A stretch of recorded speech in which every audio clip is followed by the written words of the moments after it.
बिस्मिल्लाहिर्रहमानिर्रहीम। अस्सलामु अलैकुम वरहमतुल्लाहि वबरकातुहू। उम्मीद है तमाम देखने वाले स्टूडेंट्स खैरियत से होंगे। तो जैसे कि आप सब जानते हैं, हम लोग केमिस्ट्री कर रहे हैं 10th class Punjab board new syllabus के मुताबिक चैप्टर नंबर 1। तो आज हम उसका पढ़ने जा रहे हैं टॉपिक इवेपोरेशन एंड बॉयलिंग। अब ये इवेपोरेशन और बॉयलिंग दोनों चीज़ें क्या होती हैं? इवेपोरेशन को अगर हम सिंपल लफ्ज़ों में समझा जाए तो किसी चीज़ का बुखारात की शक्ल में निकलना। क्या? कोई भी चीज़ बुखारात की शक्ल में निकलती है in the form of vapours. ठीक है, ये इवेपोरेशन का सिंपल है।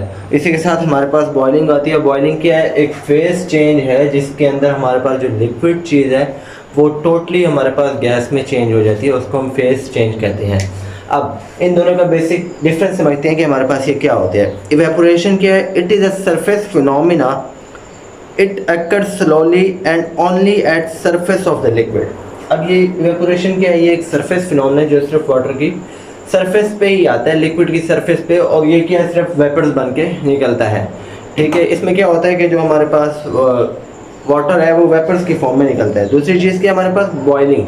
बॉइलिंग क्या है? ये एक होल फिनोमेना है जिसके अंदर प्रॉपर जो पूरा वाटर है वो क्या है? बबल्स फॉर्म में आ जाता है, जिसकी वजह से क्या होता है? वाटर बॉयल होना स्टार्ट हो जाते हैं और वो उसके अंदर से वेपर्स निकलने लग जाते हैं। वो एक स्पेसिफिक टेम्परेचर पे होता है, ना उस टेम्परेचर से ज़्यादा पे होता है ना उस टेम्परेचर से कम पे होता है। जबकि जो इवेपोरेशन है ये स्टार्ट से ही इवेपोरेट होना स्टार्ट हो जाती है चीज़। अब ये इन दोनों का मेन डिफरेंस था। अब बॉइलिंग पॉइंट हमारे पास हर चीज़ का डिफरेंट है, इवेपोरेशन भी डिफरेंट है हमारे पास। तो देखा जाए हमारे पास जो बॉइलिंग पॉइंट है, it occurs at a specific temperature and normal pressure and called the boiling point. Boiling क्या है? हमारे पास एक स्पेसिफिक टेम्परेचर और एक स्पेसिफिक प्रेशर पे होती है, जबकि हमारे पास जो इवेपोरेशन है it occurs at all temperatures but below the boiling point. ये तमाम टेम्परेचर्स पे होती है but below the boiling point, boiling point से कम टेम्परेचर पे। बॉइलिंग पॉइंट पे जब पहुंच जाते हैं तो वो इवेपोरेशन जो है वो बॉइलिंग में कन्वर्ट हो जाती है। जब तक वो बॉइलिंग पॉइंट से नीचे है तो वो क्या है? इवेपोरेशन के अंदर आ जाती है।